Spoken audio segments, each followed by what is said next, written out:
നിങ്ങൾ അടിമകളെ കണ്ടിട്ടുണ്ടോ? ആരാണ് അടിമകൾ? കാലഘട്ടങ്ങൾ മുന്നേ അടിമകൾ ഇവിടെ ജീവിച്ചിരുന്നു. ഇന്നും അടിമകളുണ്ട്. അതെ, വിദ്യാർത്ഥികളാണവർ.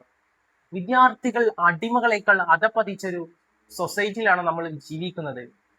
തൊഴിലെടുക്കുമ്പോൾ മാന്യമായ ശമ്പളം കിട്ടുന്നില്ല.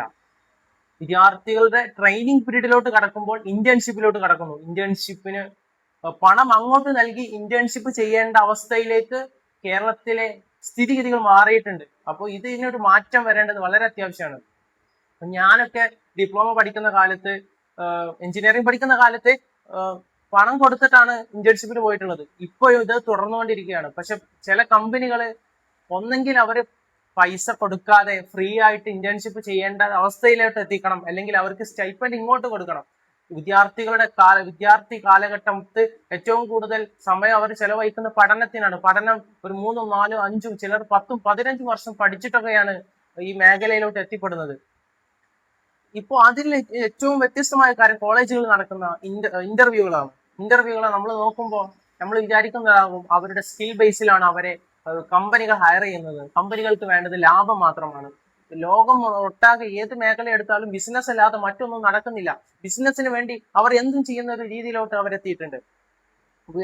ഒരു സംഭവം എടുത്ത് പരിശോധിച്ചാൽ ചില കമ്പനികൾ ഹയർ ചെയ്യുമ്പോൾ അവർ ക്യാമറ വെക്കുന്നുണ്ട്, അവരെ ഒപ്പിയെടുക്കുന്നുണ്ട്, അവരുടെ ബിഹേവിയർ പഠിക്കുന്നുണ്ട്. ബിഹേവിയറിൽ തീരെ പ്രതികരണ ശേഷിയില്ലാത്ത വിദ്യാർത്ഥികളെ അവർ ഹയറിങ് ചെയ്യുന്നു. പ്രത്യേകിച്ച് മറ്റൊരു ക്രൈറ്റീരിയ നോക്കാതെ അത് മാത്രം നോക്കി ചില കമ്പനികൾ അവരെ ഹയർ ചെയ്യുന്നു. അവർക്ക് 3, 4, 5 വർഷത്തെ ബോണ്ട് കൊടുക്കുന്നു. ഈ ബോണ്ട് എന്ന് പറഞ്ഞാൽ ഒരു കോൺട്രാക്റ്റ് ആണ്. അതായത് ഇത്ര വർഷം ഇവിടെ തുടരണം, ഇവിടുന്ന് അതിന് മുന്നേ ഇവിടുന്ന് റിസൈൻ ചെയ്യുകയാണെങ്കിൽ വലിയൊരു തുക അങ്ങോട്ട് കെട്ടി വെക്കേണ്ട അവസ്ഥയിലോട്ടാണ് പോയിക്കൊണ്ടിരിക്കുന്നത്.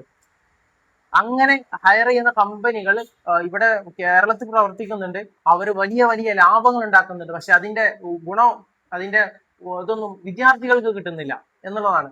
വളരെ തുച്ഛമായ സാലറി. ഇപ്പോ നോക്കിയാൽ ഇന്നത്തെ ബ്ലൂ കോളർ ജോബുകൾക്ക് മിനിമം 25-30 സാലറി കിട്ടുമ്പോൾ അതേ സൈറ്റിലോ അതേ മേഖലയിലോ തൊഴിലെടുക്കുന്ന വിദ്യാസമ്പന്നരായ വിദ്യാർത്ഥികൾക്ക് വളരെ തുച്ഛമായ സാലറിയാണ് കിട്ടുന്നത്. ഇതിന്റെ കാരണം എന്തെന്ന് വെച്ചാൽ ഒന്നേ ഉള്ളൂ, അത് ഡിമാൻഡ് വേഴ്സസ് സപ്ലൈ തിയറി എന്ന് പറയും. ഡിമാൻഡ് കുറയുകയും സപ്ലൈ കൂടുകയും ചെയ്യുന്ന ഈ ഒരു അവസരത്തിൽ ഇത് സംഭവിക്കുകയാണ്. ഇതിനൊരു പരിഹാരം നമ്മൾ കാണേണ്ടതുണ്ട്. ദ ബുള്ളറ്റിൻ ഇവിടെ പൂർണ്ണമാകുന്നു. നന്ദി, നമസ്കാരം.